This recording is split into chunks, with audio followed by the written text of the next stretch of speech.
Hello, Julie Hanson here.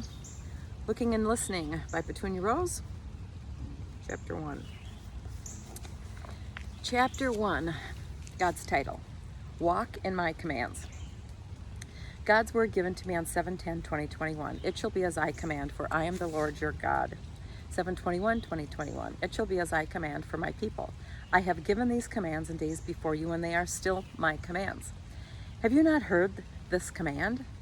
It is as it was told in the days of Moses, as I commanded the people to follow my commands. 8/5/2021. Walk in my commands. 8/8/2021. For loving one another as a command I've given from the beginning. 8/21/2021. You listened and you're following my command for your life. 10/8/2021. It shall be as I command, for I am the Lord of hosts. 11/25/2021. Yet there are those who do good according to my will and my command. 12/27/2021. You are to seek my commands and my will. 1/5/2022. Be not what you think, but what the Lord of hosts commands. It's raining out. So if you can hear the sprinkles, that's what's going on. Okay, and then my section of the book is called Mandated and Illicit Commands. You keep your mouth shut and you can tell Abigail, which is my name in the book, she's not getting those records. Those words were hostile, intimidating, and threatening, yet I thought the situation could be and would be quickly remedied. After all, I was an employee at an energy company where safety was supposed to be the single most important aspect of operating the plant. All employees were to share in the responsibility of ensuring that the safety rules and practices were being followed. The energy company began operation with systems in place, and the cooling towers were part of that process. In the late 1990s, a section of one of the cooling towers collapsed. A short while later, another section collapsed. After the second collapse, a restoration project was planned. The project was going to be extensive. It would include removing the collapsed materials, as well as removing the portion of the cooling tower that was still standing. However, the project was more than a construction project because the cooling tower contained tons of asbestos-containing material. B was a construction worker who traveled to various plants as a contracted union laborer. Through the years, we became friends, and as it was a long distance for B to travel back and forth from her home to the energy company, whenever she worked at the plant, she stayed with us. So when B was hired to work on the cooling tower project, I once again welcomed her into our home. Because the cooling towers contained asbestos, B, along with the other construction workers, were required to attend asbestos training. The training was contracted with and provided by a company that specialized in asbestos removal and asbestos abatement training. Class 2 Occupational Safety and Health Administration, OSHA, asbestos training was given to the employees and contract workers that were going to be working on the cooling tower project. A certified industrial hygienist was the training instructor. Mandated asbestos training was critical to the cooling tower project and is also an important piece to understanding the significance of this story. As such, the content of the training material is included in detail. Although I do not know the exact words spoken during the training, I became well aware of the subject matter taught. Therefore, I'm providing an educated guess as to the flow of the day and the content of the class. At the beginning of the training, the instructor probably provided each employee a training packet and said something like, "Each of you has been given a 10-page Class 2 OSHA asbestos training packet, which you will be tested on after this 8-hour asbestos abatement course. Asbestos abatement means the legally mandated way of removing and containing asbestos so that it does not cause harm or no longer causes harm to others. It's a strong and flexible, naturally occurring fibrous silicate mineral. It's considered useful because it doesn't burn or conduct heat or electricity. It can be woven into fabrics, is cheap and easy to mine. Crystallite, amosite, and chrysotolite are the three most common forms of asbestos. Chrysotile, white asbestos, is the most common. Amosite, brown asbestos, is hard to wet. And chrysotolite, blue asbestos, is used on high-pressure gaskets." Now, a brief history lesson. Finland used asbestos in Stone Age cooking pots. Historian Pili the Elder first reported use in mining and weaving in the Roman era. The first modern use occurred when Henry Johns encouraged asbestos gaskets and insulation for steam engines. In the 1870s, the first commercial mine was established in Quebec, Canada. The first asbestos-related disease was reported by a British textile worker in the 1890s. In the 1900s, asbestos was used in skyscrapers as fireproofing. During the World War II era, the shipbuilding industry extensively used asbestos, resulting in a high rate of lung cancer levels in shipyard workers. OSHA set workplace limits in 1972. The Environmental Protection Agency prohibited use of friable asbestos in 1973 and then banned all asbestos products in 1986. In 1986, rules on assessing and managing asbestos in schools came on the scene. Then in 1991, the Environmental Protection Agency's 1986 ban on all asbestos products was overturned. OSHA standards were implemented with rules similar to school assessment and management for business and industry in the 1990s. Then, the Minnesota Department of Health rules tightened and new respirator standards were implemented. Yet, believe it or not, asbestos is still used in over 3,000 products, and world consumption of asbestos is still on the rise.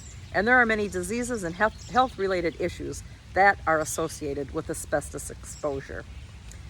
The instructor probably continued by saying something like, asbestos regulations of OSHA Asbestos Rules 29 CFR 1926.110 provide mandates when working with asbestos-containing material. These rules or mandates include the permissible exposure limits, or in other words, the maximum amount of asbestos an individual can be exposed to, and the required way of notifying employees, contractors, and tenants of the presence of presumed asbestos-containing material. These rules also define the requirements of the competent persons, the mandated warning signs, and labels for the area around the asbestos-containing material or presumed asbestos-containing material. The instructor might have looked around the room to make sure he still had everyone's attention and then continued. Wetting the material must be done in order to keep the invisible asbestos fibers from becoming airborne. High-efficiency particulates, air vacs, or HEPA vacs must be used. You do not sweep asbestos-containing material because you don't want the asbestos fibers to become airborne. OSHA forbids dry handling, dust, or debris of any asbestos-containing material. Non-HEPA filtered vacuum cleaners for asbestos-containing material dust are forbidden. The use of high-speed abrasive disc saws and compressed air on asbestos-containing material or associated dust are forbidden. Special work procedures must be followed for removing asbestos-containing transite, flooring, roofing, and gaskets. There are specific requirements on testing the air using air monitoring and personal exposure sampling. Medical surveillance goes into effect if you've been exposed to asbestos for more than 30 days in a single year, and then record keeping is required for 30 years. The instructor would have paused and then taken a drink of water.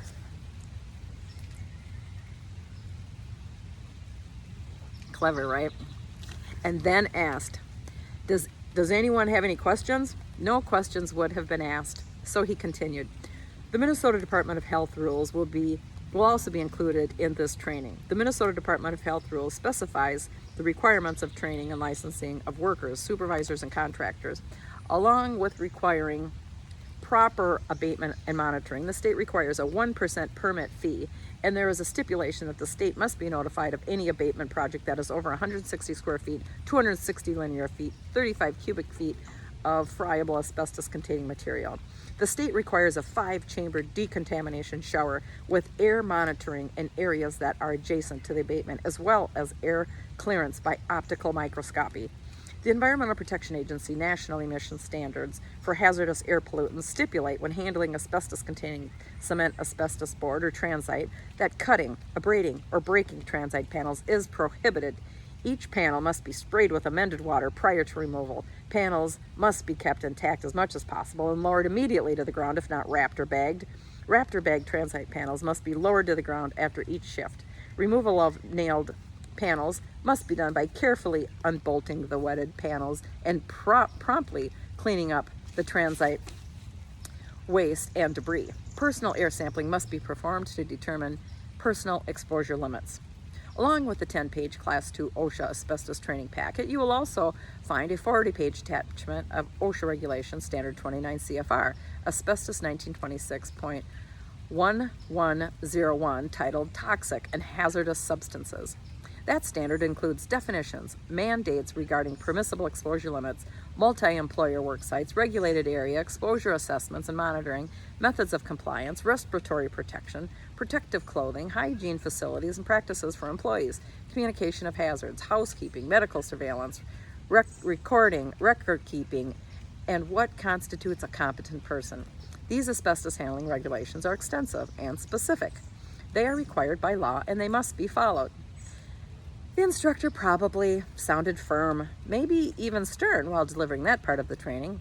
This training will also include mandates from OSHA Regulations Standard 29 CFR Asbestos 1910.1001, the National Institute for Occupational Safety and Health, and the Minnesota Pollution Control Agency. Then there's the Minnesota Statute, Section 326.70 to 326.81, which are the Minnesota Administrative Rules for Asbestos Handling.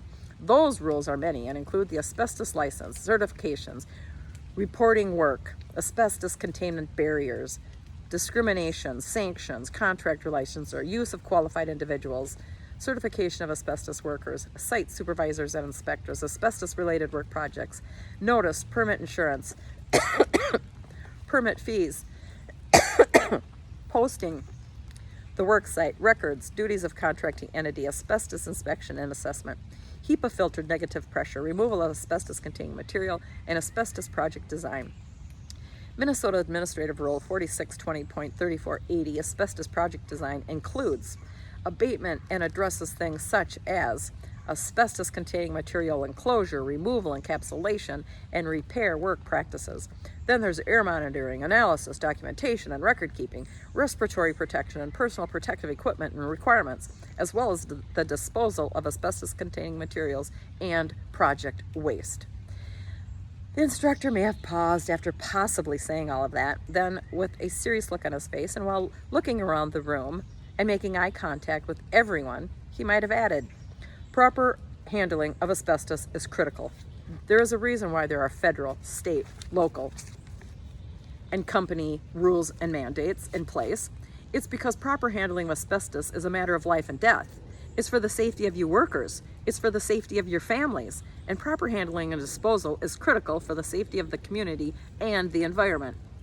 You need to take every precaution when working with asbestos. If the asbestos fibers become airborne, you won't know it because the fibers are microscopic. Personal air sampling is performed and the results tested so that you know how many fibers are floating around in the air that you're breathing.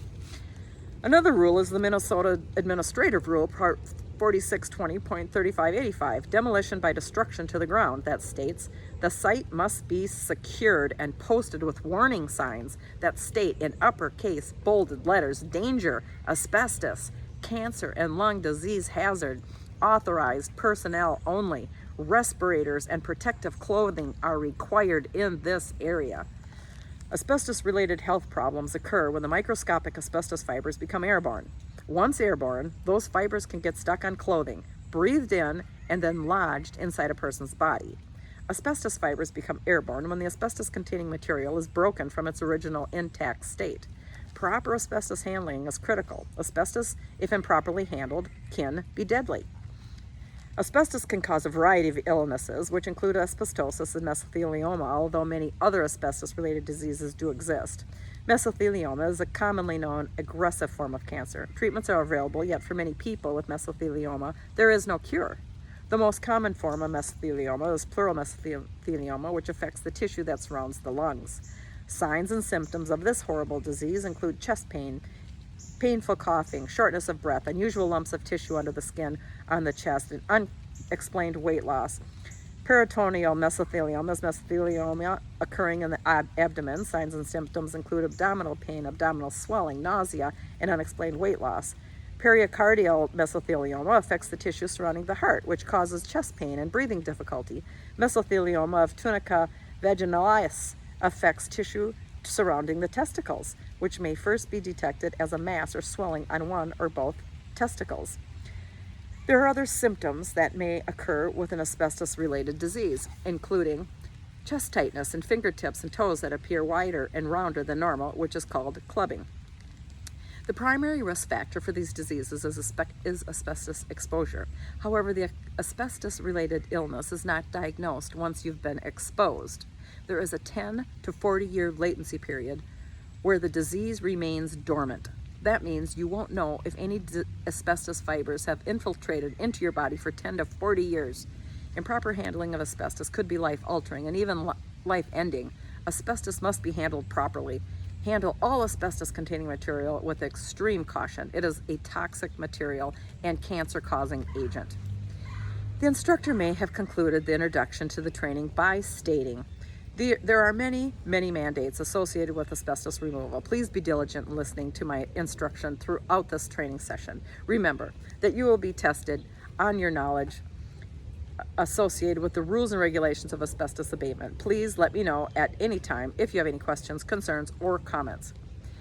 The training packets containing the standards and mandates were given to the employees and contractors at the beginning of their training. After the training, B brought her packet to our home and I read it in its entirety. The regulatory standards were extensive and specific, and I found the information to be frightening. It was frightening because of the possible ramifications should the materials not be handled properly. Improper handling of the materials could be deadly, not only to the person working on the project, but also to the people that they came in contact with, including children. Yes, yet the unexpected worker, their family, and others wouldn't even know that asbestos fibers had infiltrated their bodies until they start to show symptoms, which doesn't occur immediately. It takes 10 to 40 years for a person to begin to feel the symptoms of harmful asbestos exposure.